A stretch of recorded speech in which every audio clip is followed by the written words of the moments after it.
So the way we're going to grow this podcast is by asking you guys to just share with one person who you think could find this valuable. So whether they want to be a creator, whether they're interested in this type of thing, they want to learn ChatGPT. But plenty of room. Yeah, if you think this could bring value to anyone, share it with someone. And if you're not sharing it with anyone, then let us know, because then we're not bringing value. And in that case, we got to fix that. So I think we bring a little value. I think this is some of the better content that we each individually put out. Yeah. Oh, welcome back to big content. I mean, you come in with a monster and you're telling me I'm hungover. There's levels. Did you see the video I made of me introing big content? No. Okay. This is Just actually doing welcome bike. This is a good starting point to this episode, actually, like right off the rip. Okay. So like every episode I start doing that, right? And Yeah. I think I've got progressively like louder and more annoying with it. Mm-hmm. Every time I do it, your facial reactions are hilarious. I don't know if you notice this, but you're either like, oh my God, or you just crack up. It's like one of the two. They're always like priceless. I'm a big fan. So the other day I took like 2 hours and downloaded all the big content clips, all the big content episodes, and I just ripped like the first 4 seconds of each one. I made a montage of it. Where is it? On Twitter. And this is the best part about it. Yeah, like it got like 2 likes. I edited it. It took me hours to make this video. That's the best. There was nothing that made me happier than making that fucking video, cracking up the entire time, posting it. Like, I don't know if anyone's going to think this is funny. I think it's hilarious. Posted it. Yeah, and like 2 likes. Yeah. Now your feed. I'm turning on your noties, because I don't want to. You have good tweets. I mean, your tweets are terrible, but you don't tweet too much. No, I very rarely tweet. Which I like. What made this a big day? You were just hyped up? I was just excited this morning that we were filming, yeah. Sometimes I just do that, tag random people. It's like a huge fucking day for no reason.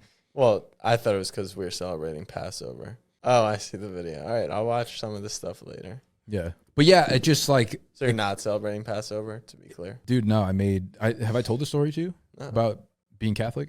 I told this on a podcast the other day. I got baptized, made confirmation and communion all in the same day when I was like 16 to play on my church basketball team with my friends. In the same day. I dropped like 18 that night. It was a huge game for me. Wait, are you good at basketball? I was good. I was good. No, I was good when I was younger. I don't see it. I don't see it with you. I see it more with me than you. You see it. The fluidity and the way I move. You got to be like the goofiest white guy I've ever seen. Until maybe you step on a field or court. You know what I said? I'm an athlete. I was walking around New York City on Saturday, not drinking, but just observing. And I was like, God, all white people are just they all look the same. So goofy.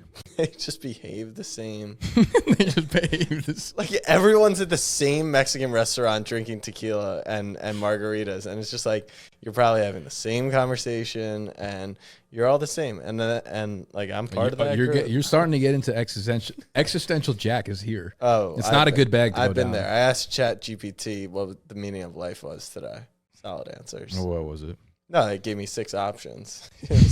From there, your life is now going by one of those options. Well, that was the one topic I was bringing today. Was I had like a fucking moment with ChatGPT this morning. So first, because I'm a man of the people, I'm going to offer it out to the audience. ChatGPT creator, so much opportunity. And if no one does it, I think I'm going to do it. Example. Using ChatGPT to pick who wins March Madness. Using ChatGPT to pick who wins the Masters. Using ChatGPT, to see who wins the NBA playoffs. That tool is fucking insane. Did you see the video I made on it?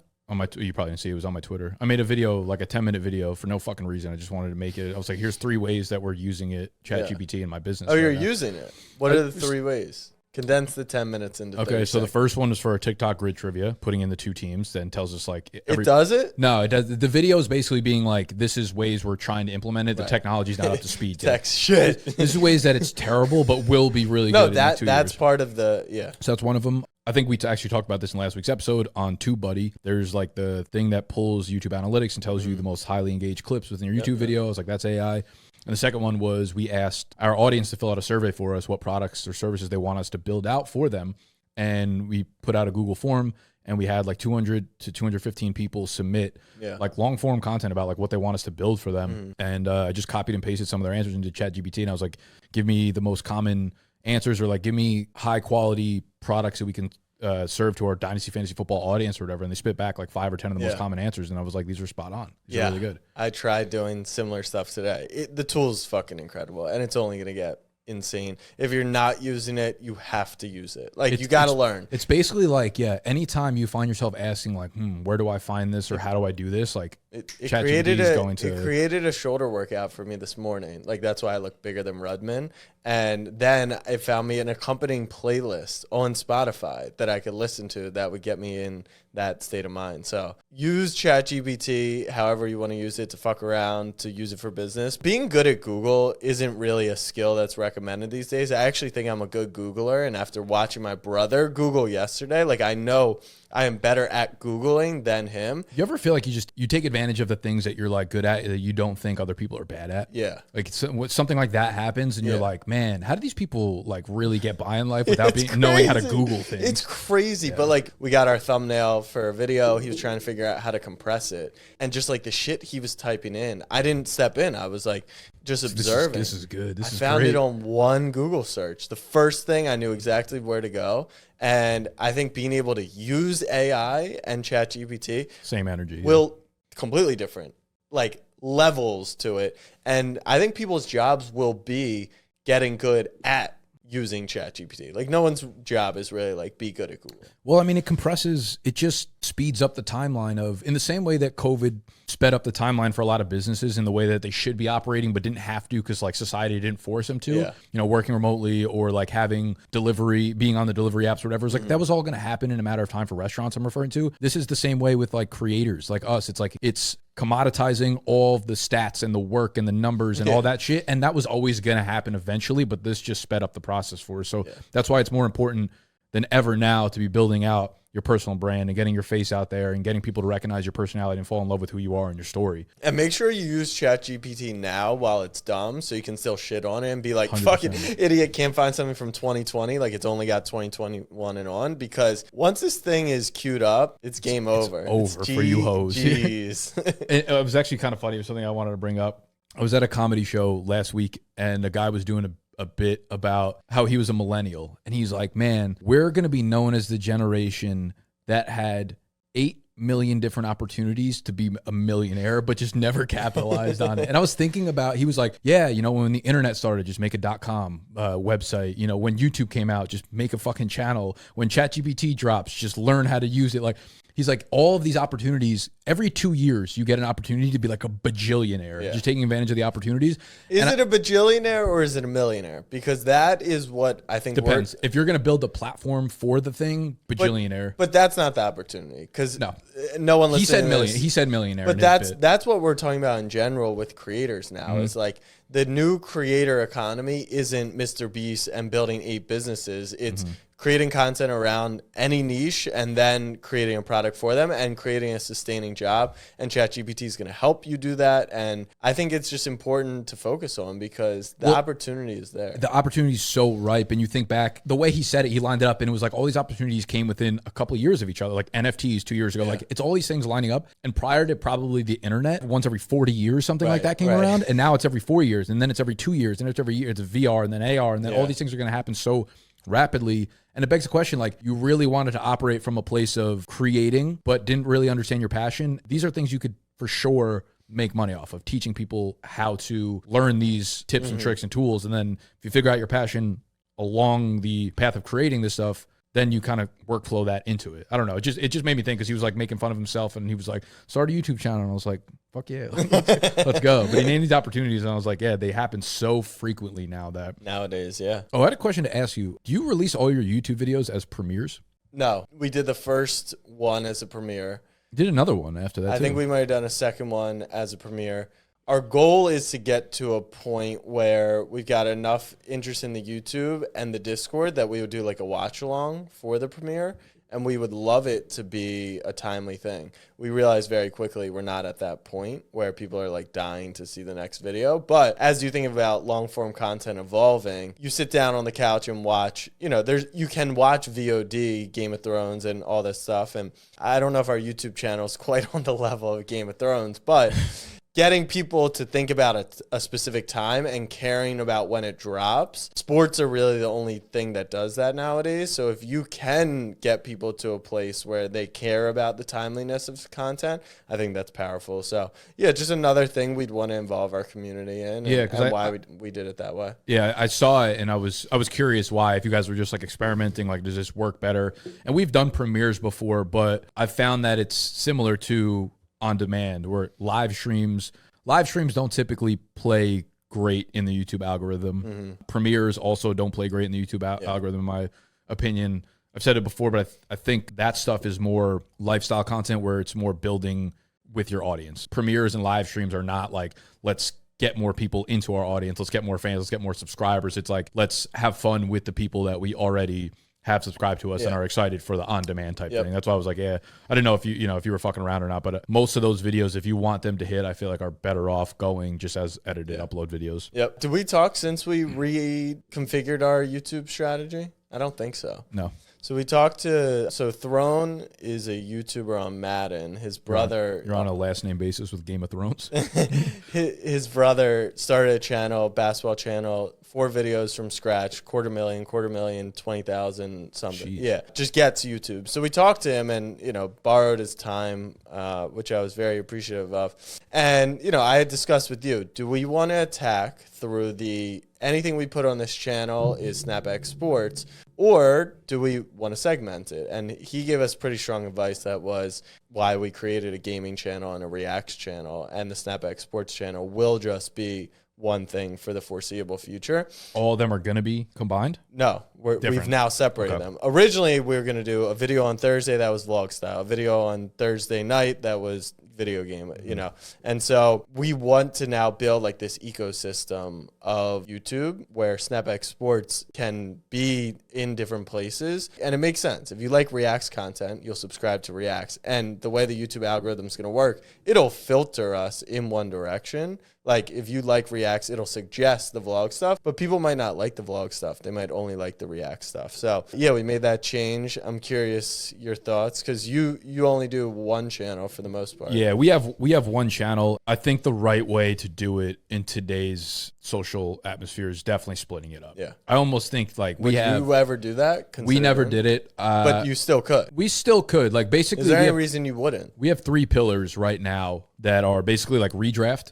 fantasy stuff, like season-long stuff, Dynasty, and then our vlogs, right? Those are like the 3 types of content that we have. I would argue that we could go as niche as literally splitting up our 2 fantasy platforms into like redraft and Dynasty. And I think people would suggest that. I think most people would too. Yeah. I just feel like there's so much overlap between player analysis and Dynasty that I'm like, if you like fantasy and if you're watching at this point in time, you're probably just watching it anyways. Yeah. The smart thing might be to go back to like the basics and start it up from scratch, but like I just don't feel like fucking doing it, which is not good advice. But if you're at a point where you don't have a lot going on and you want to do multiple segments of it, especially if you're starting from 0, you're starting from 1,000, whatever. We're like 100K now that I feel like it's kind of useless for us to split up at this point, but I would definitely suggest going different avenues for each different topic. Well, we took that advice, and I'm excited to see how it plays out. But I think it makes more sense that way. Did he say anything about? Is he someone with a huge following? Like, how did his videos go crazy right off the rip? He's really good at YouTube. He's helped manage channels, build channels. He's never really been like a creator per se, where he's like doing the content. Even this is like storytelling and stuff,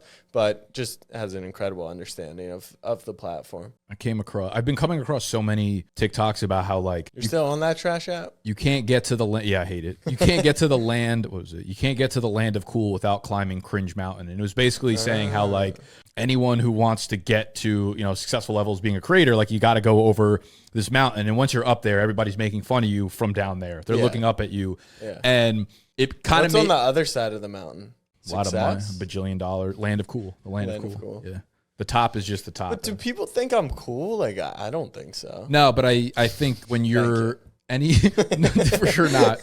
But I think people respect success in any avenue. Yeah. Like, even if you meet somebody and you're like, they're kind of weird, if you know they've been successful, in your mind, they trigger something different. Yeah. I'm not sure what it is. You know, I've never really like sat down and think about it. But anytime I meet someone who's like, oh, even if it's like vanity social metrics, it was like, oh, he has 250,000 subscribers on YouTube. I'm like, oh, there's something different about him. Yeah. Built fucking different. And I'm like, I don't know what it is, but I think everybody has to go through that painful part in the beginning of, you know, and you kind of decide your level of cringe. I feel like most of the content that I've put out, I've tried to stay away from it being cringy, but you'll always have some sort of level to it. And I was thinking about working with this agency that's making your thumbnails, right? I started working with them. Me and I forget what his name is in Discord. Me and him have been talking one-on-one in DMs to like get our stuff going. Cheating on me.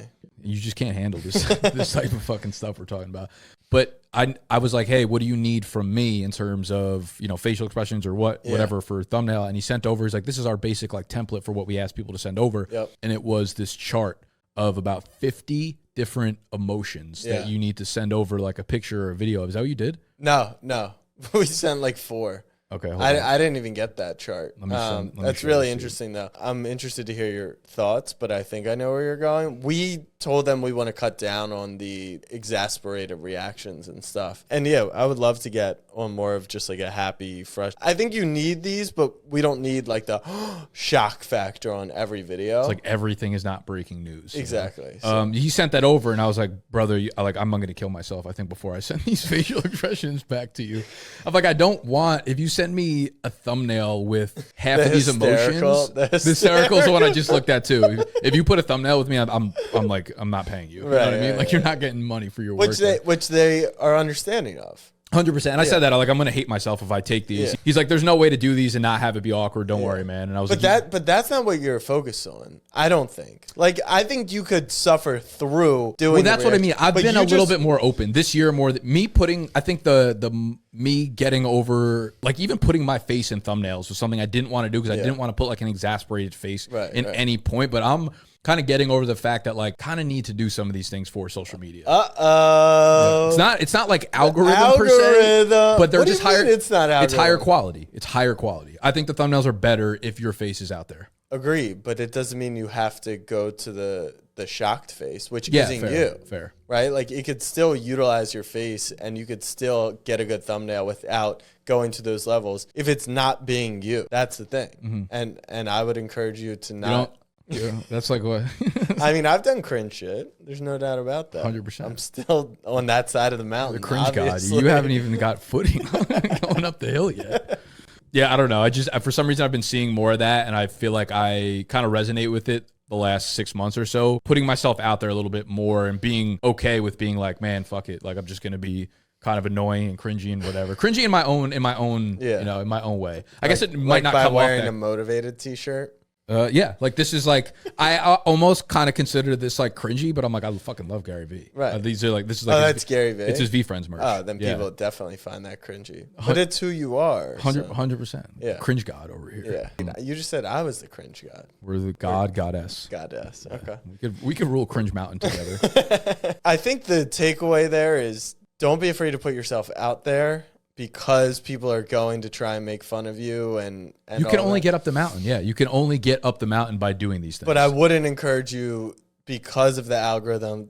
I mean, the tables have definitely swung here, but I wouldn't, for the algorithm, do stuff that isn't you. It's going to be impossible to make that shit last. I came across a TikTok where Bryce Hall was on a podcast and they were asking him about monetizing. And he was like, yeah, the thing I make by far the most money on was Snapchat, the Snapchat stories. He's like, they're paying creators an insane amount of money.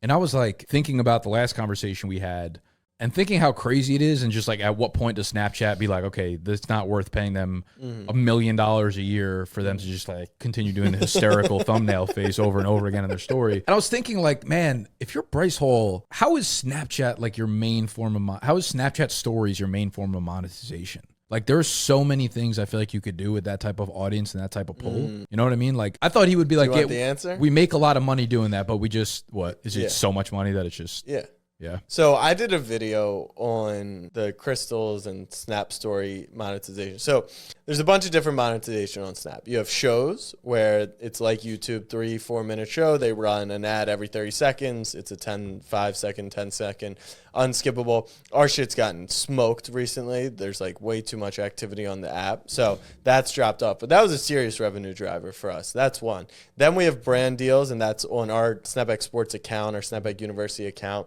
People pay for audience. Then they just added a beta program for creators. So I'm in that as well. You have to be a Snap star for that. Can't be an alpha. Yeah, you have to be a beta like me or Bryce Hall.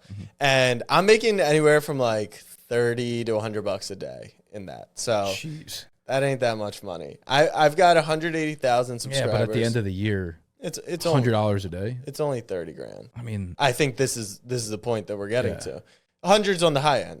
If I did post 40 times a day, 80 times a day, how much I would you post a day? 20, 30 snaps. That's still a lot. These people are posting 80 to 100 times a day. I just mean in general though.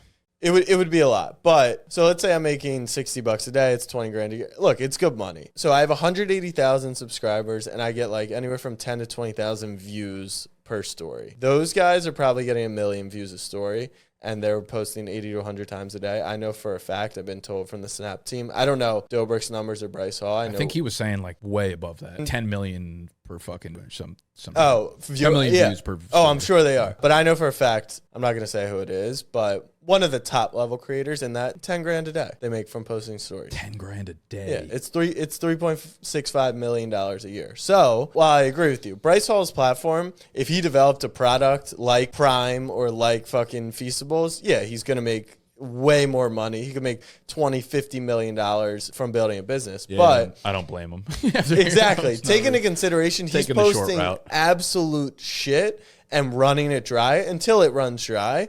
But in that time, yeah, it's game over. I mean, they're like, I talked to another person who's at that level, and I was like, so what are you doing? And she's like, yeah, I just post literally everything. Yeah. And so the question is, will it run dry, right? Because it's not a creator fund. The thing is ads are being sold in between the stories. So hypothetically, as long as people are buying ads, that could continue.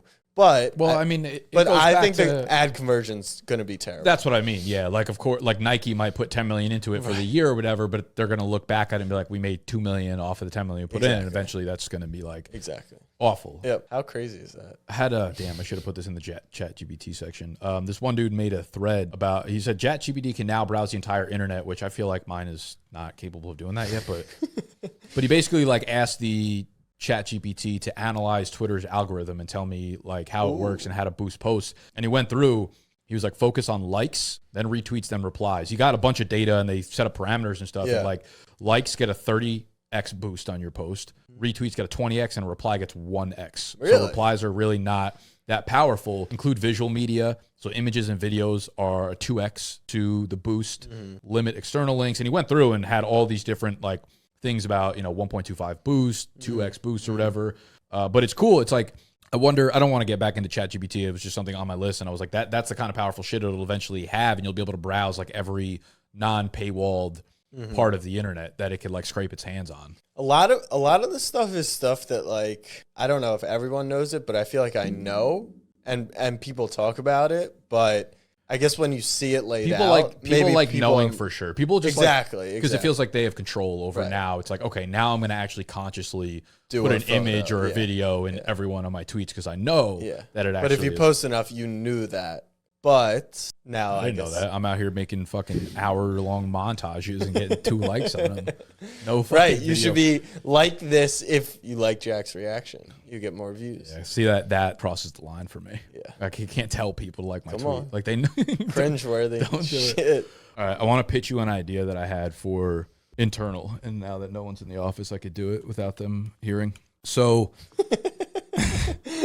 One thing that I've found to be not difficult, there's so many parts of our business that I want to build up, and I'm starting to kind of break them down as their own like intermediaries, their own like subsidiaries within our business. Every social platform is its own business. Every product we sell is its own business. So I broke down our business into like 15 or 16 different topics or sections. And they're all like, if you want to grow a certain aspect of your business or a platform or whatever, it has to be like a very focused, conscious effort to do so. Like we could continue putting out YouTube videos, but if we're not posting on TikTok 2-3 times a day, we're not going to grow on there just from like the occasional one clip. The other thing too is for me, I've always been very like internally motivated. I've never needed a number, a metric, revenue number, whatever, to get up and like just get after it and create whatever, right?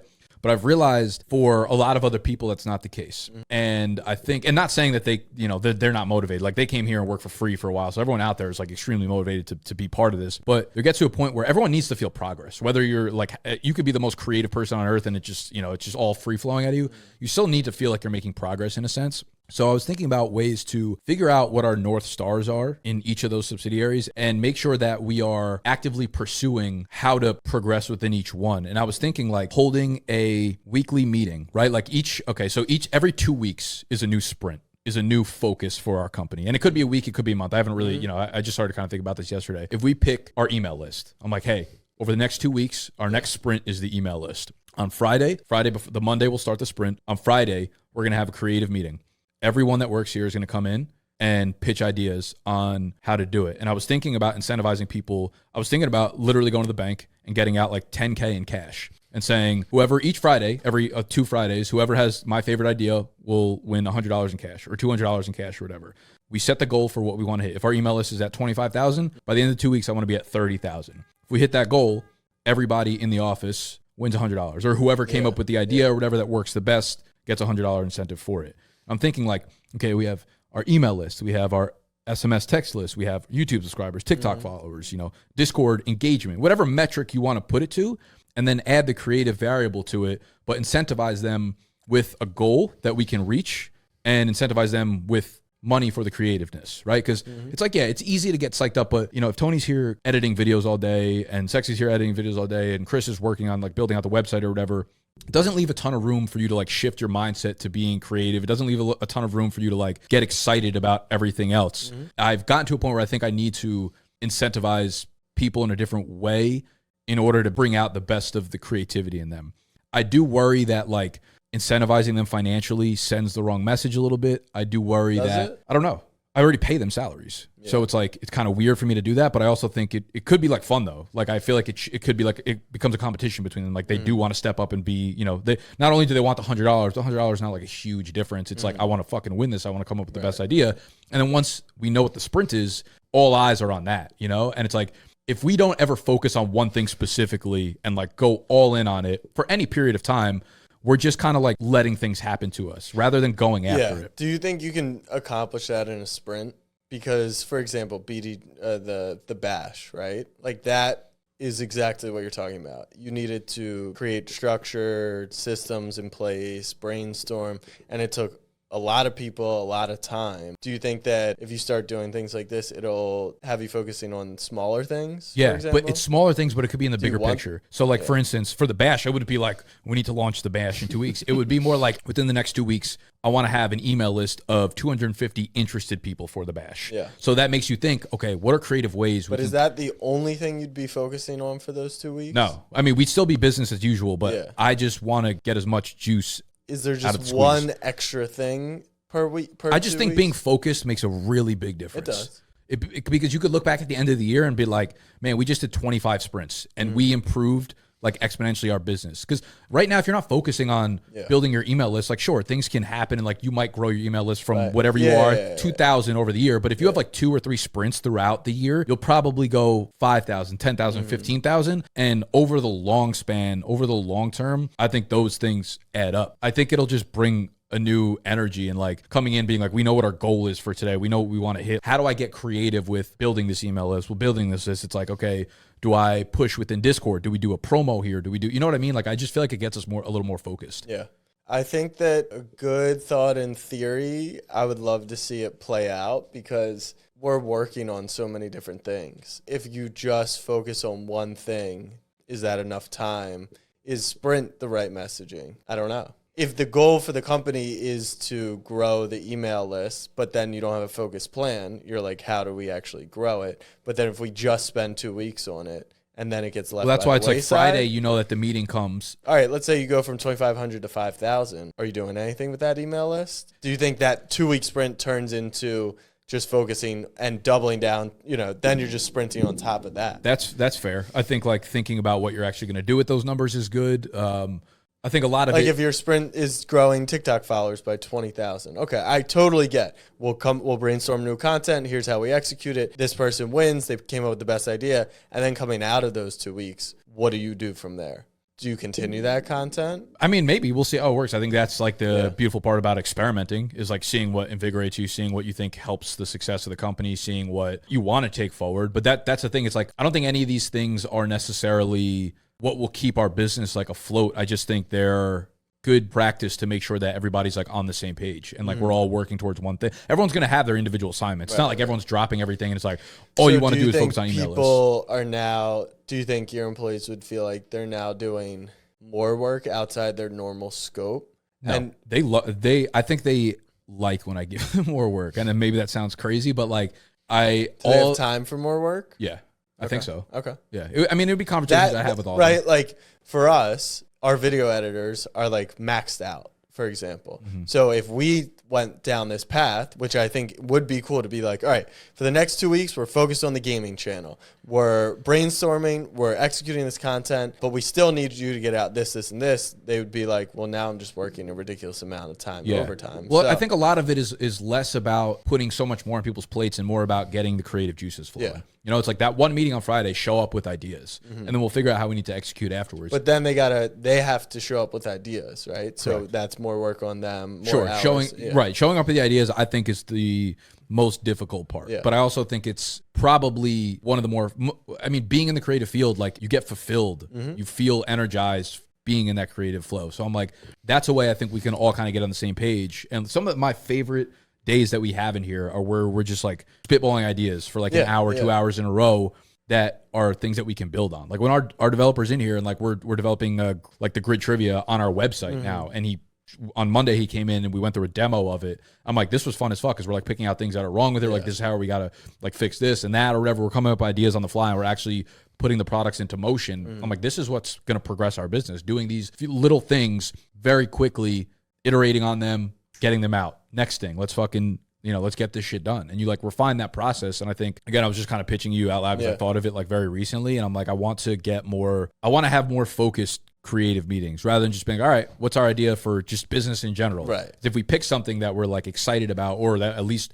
we are dialed in on, I think the results are far superior. Yeah. Like we had a big offsite meeting, right?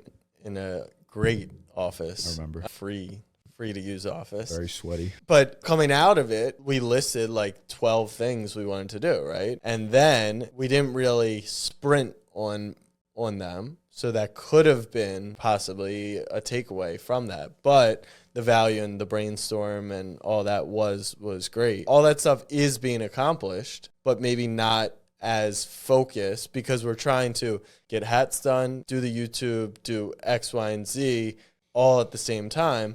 Or maybe your thesis is like, just do the hats, like 2 week sprint on the hats. I think you have your main thing. Like, okay, so you have your pillars. For us, like content is obviously always our pillar. So we have like, okay, we have our 5 YouTube videos. We have our 15 TikToks or whatever. Boom. Like we always know that will be the core. We're doing that every single week, no matter what the sprint is. Yeah. On top of that, if you came out of that meeting, you're like, hats are our first priority.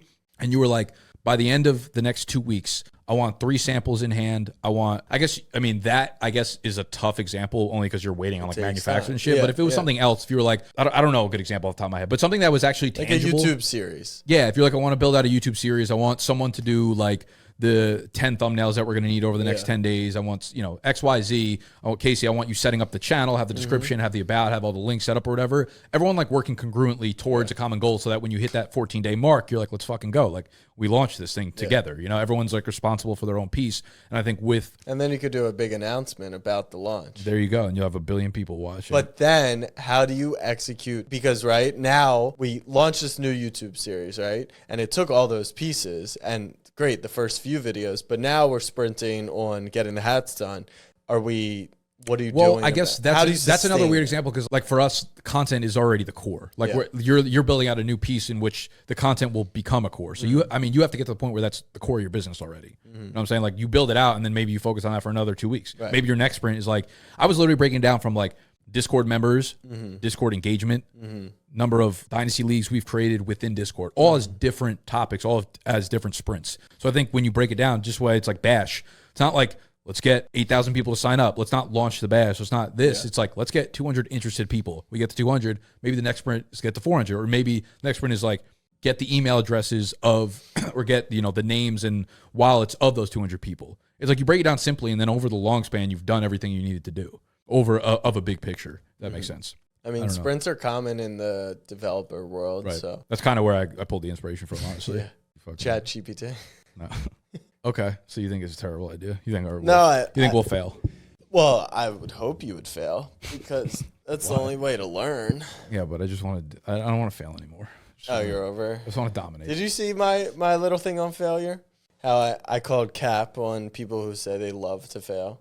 Were you on another podcast? Yeah. What do you think? Like, we talk about failure is good as shit for you, but like, do I love to fail? You call it cap? Okay, so like 2 years ago, I would have agreed with you. Yeah. And I'm like, failure is like cool, whatever. Yeah. Now I disagree. I think until you fuck up on a very large scale, like I don't think you realize how valuable it is. I don't think I knew that like a couple of years ago. No. I'm saying failure is super valuable. Oh, I thought you said you called cap on that. I called cap on people being like, I love to fail. Okay. Yeah, like I wouldn't say I love it, but like I'm excited that I did fail because I know something good comes with it. Exactly. Yeah. But it's not like you start something, you're like, I hope this fucking fails. Yeah, no.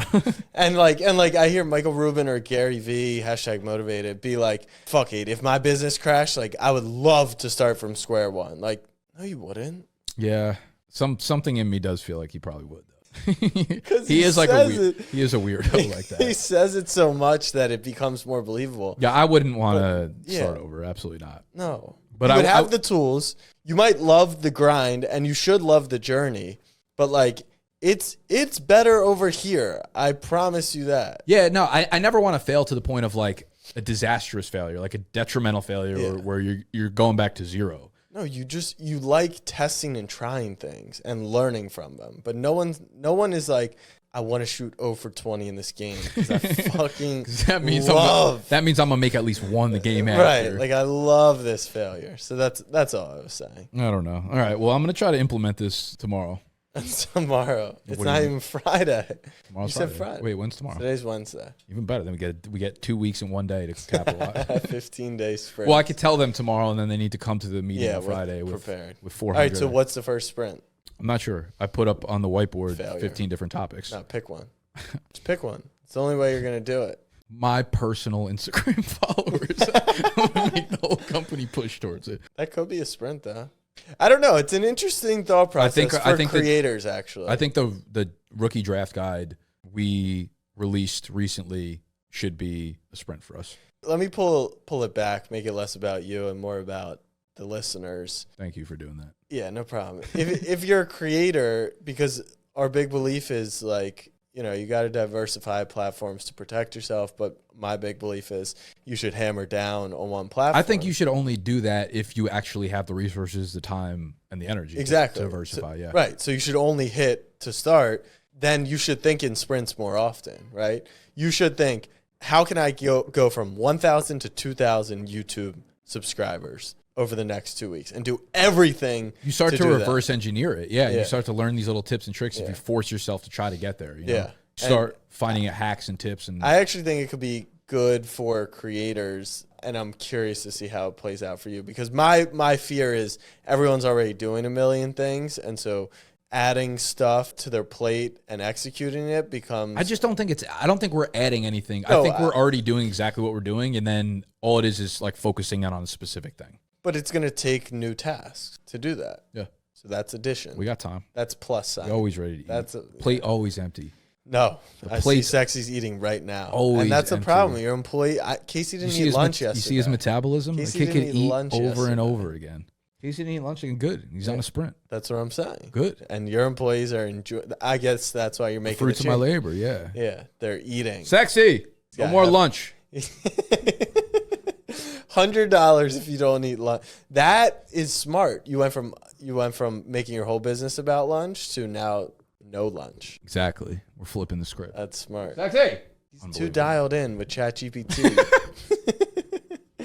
Imagine you look over his shoulder one day, how to take over BDG. And it gave him like a good response. Yeah. Wouldn't be that. It'd probably like a 3-step process. Yeah, it's pretty simple. Take like one sprint. He'll be done with it. Is that all you got on your notes? Is that not enough for you? Well, we still have a lot of time. Chat. We do have some Q&A, I believe. Quiz and answer. There were 2 like company videos that I thought were awesome. Okay. That were funny, that I thought were just like super relatable. I don't know if there are like a ton of takeaways, but it kind of just goes back to authenticity. There's this seltzer company called LFG Seltzer, like Let's Fucking Go Seltzer. And this guy is a seltzer company, and it's like 8% alcohol, so it's much higher than other seltzers. It's like cotton candy flavored, so it's getting a little push and a little popularity. And the owner, the guy who started the company, gets DMs from like guys in frats all the time. And they're like the most pretentious DMs, like, bro, we could blow you up. They're just like, these frat guys, they just sound so stupid, right? They sound like such dicks. And he'll like green screen them, the DMs, and just like rip through these frat guys. He's like, I don't need your fucking help. Like, the frat guys will be like, I appreciate your grind, bro. I remember like starting out, and it's like, I'm like fucking 40 years old, like deep into a seltzer company right now. And he just got on, and it was so funny. And I'm like, I immediately went online and ordered like a 6-pack of their seltzer. I was like, I respect the shit out of this guy so much.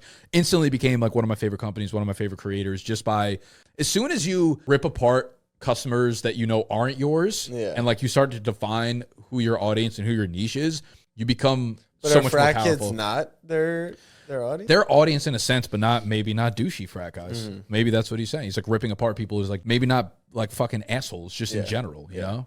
Did you get the seltzers yet? They didn't come in yet. They should be coming in actually soon. I wanted that was actually my plan, was like we could have drank them throughout the episode as I brought. I don't drink though, but I would have drank for you. Yeah, cool. Out for delivery, April 5th. That's today. Should be here fucking soon. If they show up right now, I'll chug one. That would be fire. The other one was an ad by HBO, which was phenomenal, and you cannot share a link to an ad from TikTok, so I couldn't copy it. You didn't screen record it? No. I just took a screenshot of a still image picture. Did you watch the session? No, but I know it. Okay, so the characters are like extremely, each character is its very own defined character. Yeah. So they basically, the caption of it was like, if real life was Succession, picking what TV show to watch. And they went around the room just like arguing with each other like they do on the show, of like explaining why you should watch this show. And all the shows they were arguing about were other HBO shows. So it was like, it was such a good play on what was happening. And it was not like a politically correct ad whatsoever. They were like cursing at each other like they would. And the characters were so good in the voiceovers, and the dudes doing the mimic. No, like a comedian does. Impersonate? Like, yeah, like the impersonations were spot on. And I was like, it was like a wildly entertaining ad. And it made me want to watch like half the HBO shows. Yeah, it was so good. It's the best ad I've seen on TikTok in a long time. Yeah, did you get any feedback on your Allstate idea? I know you tweeted it, but we gotta get more people to give us good feedback. Oh, yeah, we forgot to tell people to share. Yeah. What else is fucking new? All right, Q&A. I'm going to start with the Q&A that was in the Discord. I was just talking to Nick Rudman, and he said, what are you planning for? What do you think about TikTok disappearing in a year? Like, what would you do?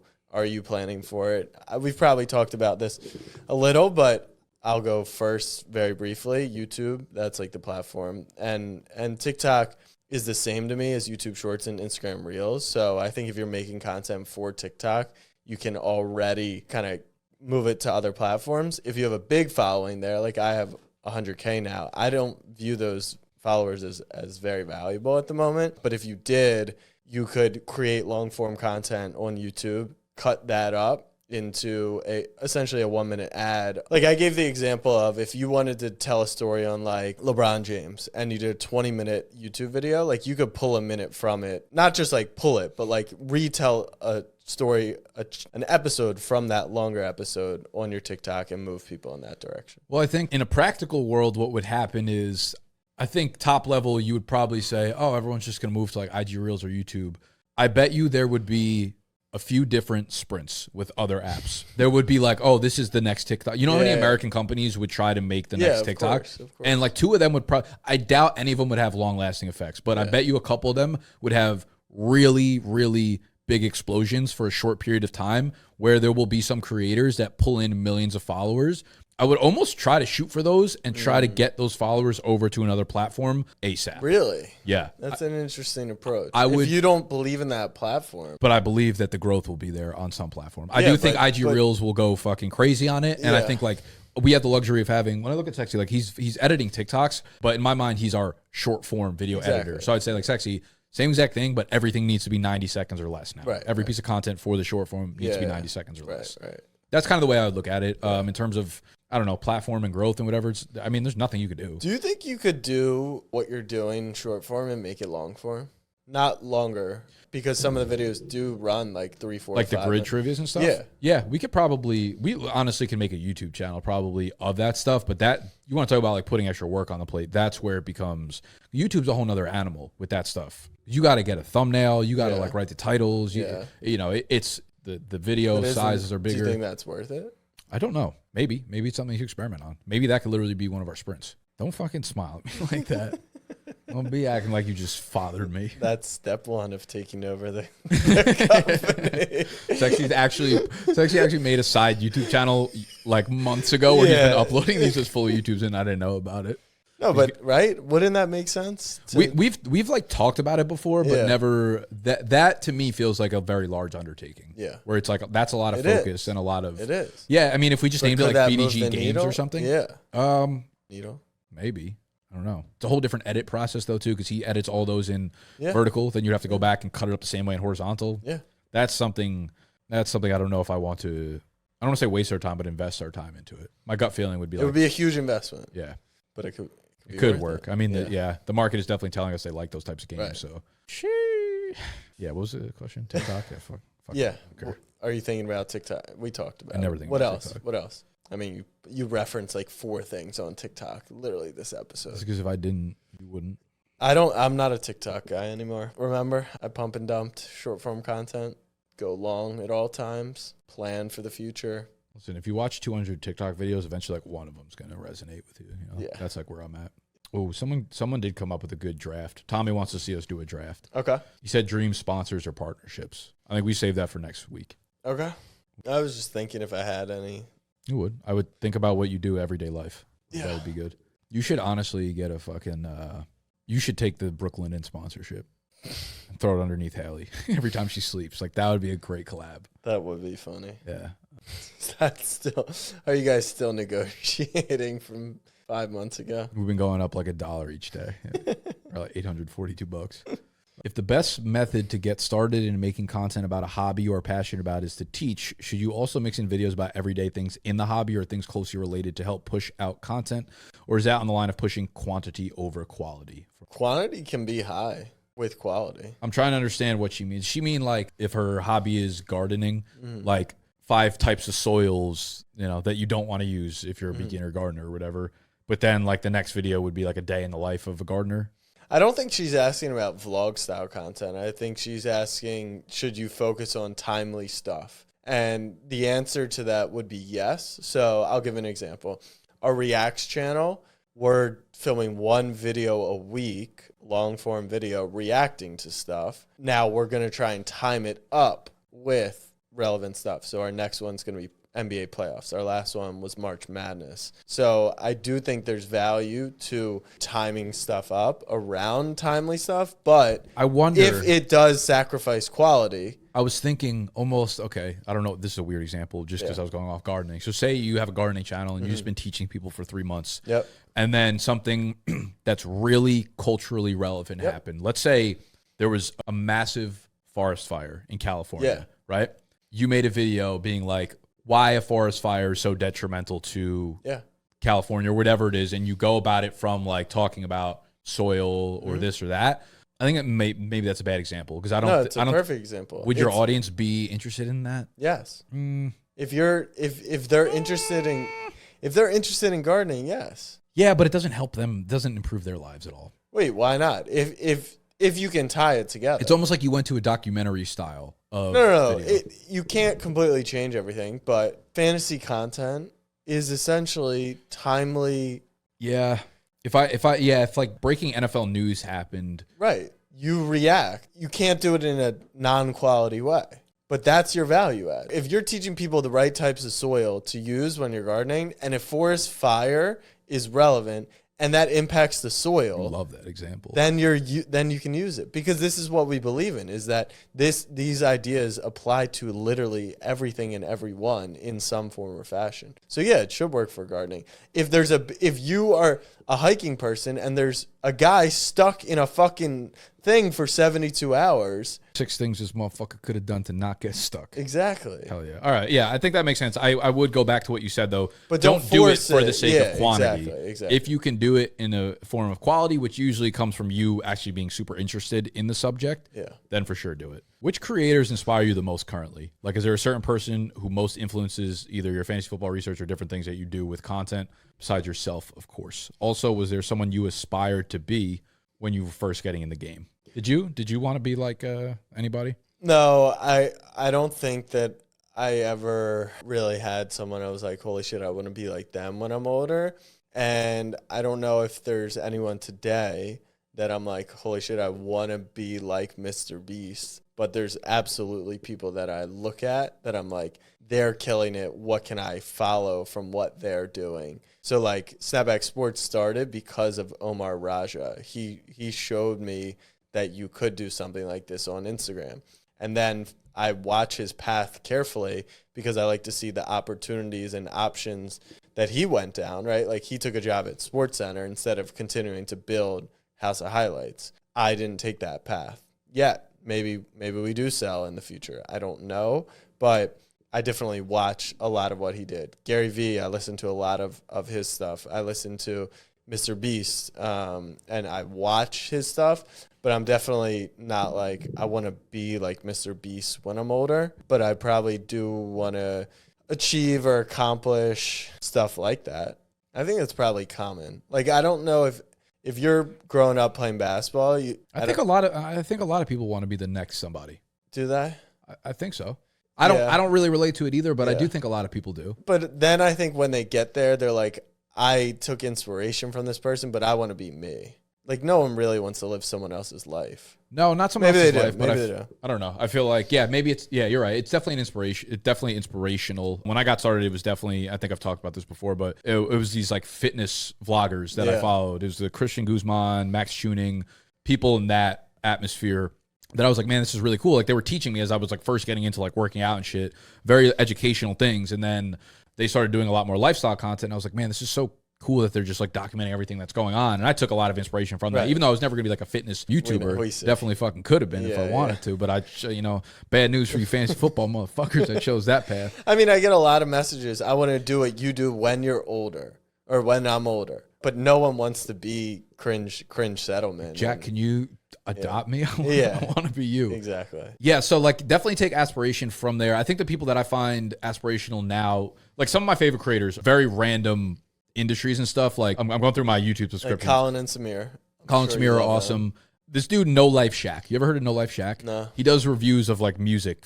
When new music drops or whatever, he's hilarious. I resonate with people that I think are just themselves, like completely themselves. Like you watch their video and you knew if you walked into the room, it's exactly the same way they would act. I feel like I don't get that energy often from people that I'm like, yeah, you're not, the way you're like presenting this video is not how I feel like you are in real life. And I'm like, I don't take a lot of inspiration from that. Like I respect the work that they're putting into a lot of their stuff, but him, there's another like actual like fitness YouTuber. I don't watch a ton of his videos, but his name's Mo Samuels. If you haven't seen him, go check him out. I love Noel Miller. You know Noel Miller? He's like kind of like a comedian. Him and I can't remember his partner's like really, really big time on social. I can't remember his name off the top of my head. Like Drewski. I love Drewski. Like Drewski's cool too. But I appreciate Drewski, and I would want a lot of what Drewski achieved for a different reason than 99.9% of people. Right, but there's a lot of like young black kids that would probably be like, I want to be Drewski. Yeah. You know I mean? I'm just saying where I find inspiration in Drew, like why I'm rooting for Drewski is because it's incredible, like where he's come from and what he's doing and how he's doing it. And so what? Let's try to narrow that down. What personality traits for me? Like I said, authenticity is it. Like if I feel like you're able to express yourself and you're giving a lot of value while also just like being who you are and showing up. Right, what personality traits do you find commonalities between the guys that do inspire you? Yeah, I've never thought about it until now, but it's very clear. It's people disrupting an industry. and it's disrupting an industry that thinks that they had to be one way. And it's my belief that in sports, Luka Doncic is going to be the starting point guard on the team. It doesn't matter if he's 23, but the marketing guy in the Mavs front office or for the Mavs is not going to be 23 99% of the time. Even Wait, say that. Luka, it doesn't matter how old he is. It doesn't matter where he's from. It doesn't matter anything. He's the best basketball player, so he's going to play.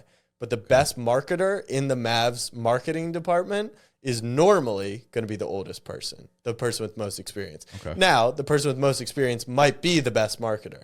But in sports, it's so backwards because the stuff we watch on the field doesn't always match how they go about in the business world. So, in a similar fashion, people would have told Pat McAfee, you need to go this route. You need to be a broadcaster. You need to go through the ranks. You need to work shitty college football games. And he said, fuck it, no. I'm doing it this way. Same thing with Drewski. The way to get into comedy was always you got to grind in LA and do these shows till 3 a.m. He said, no, I'm doing it this way. Yeah, no, I think that's cool. I think I definitely resonate with that a little bit. I think that's how the world changes. It's just people being like, this is the way I see it in my head. Yeah. And most people won't understand it because they don't see it, right? Like, it's your responsibility if you see something a certain way.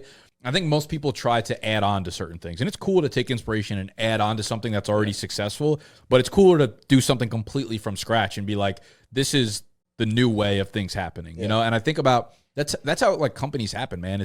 It's like, how do you disrupt an entire industry? It's like rethink things, like try to wipe out everything you've learned about that industry, and how would the most effective service, product, or avenue for this thing work if everything started from zero? If this industry didn't exist and we had to start the product from right now, that's a good way to look at it, because that will end up being what's the right thing in like 10 years from now. Someone from Mojo, they were in the office before, and they're like, one of my friends started this ice cream truck company, and they're rethinking how like ice cream trucks work. They're like, we're using these really, really sleek vans. We're using like really hip, young, good-looking people, and like they're up to like 10 vans down the Jersey Shore or whatever now. They're modernizing the game, and they're changing the way that people think about ice cream trucks, right? And I'm like, that's how industries gets pushed forward. It's not saying like, oh, our ice cream truck's going to have the most available options, or it's going to be cheaper. You know what I mean? It's something completely different, and that's the way you should look at yourself as a creator as well. I got to get on a phone, otherwise I'm going to get fired. Love you. Bye.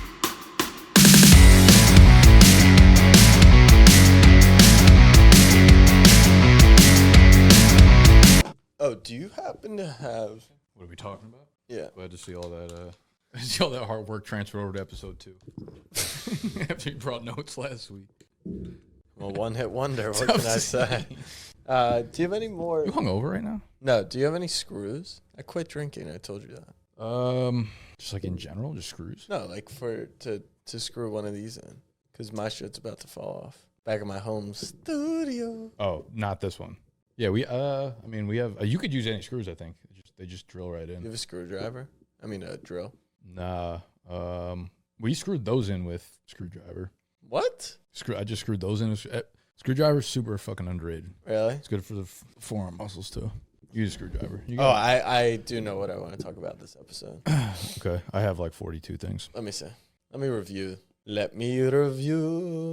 And I told you I found... Well, they're like notes. You're not going to understand as Did I tell you I found the screen? It came with it. Yeah. Okay. I was going to say there's no way they just fucking... I have motherfuckers staring into their death. You should go to a doctor, I feel like. Yeah. I have been feeling a little woozy lately, so maybe not a bad idea. You look hungover, so I asked. You look phased. No. Tough call? It was, and then Rudman reassured me that our partnership is They're going to continue paying you?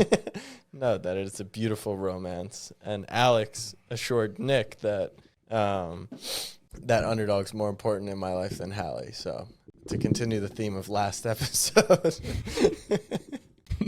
the slope to divorce is a slippery one.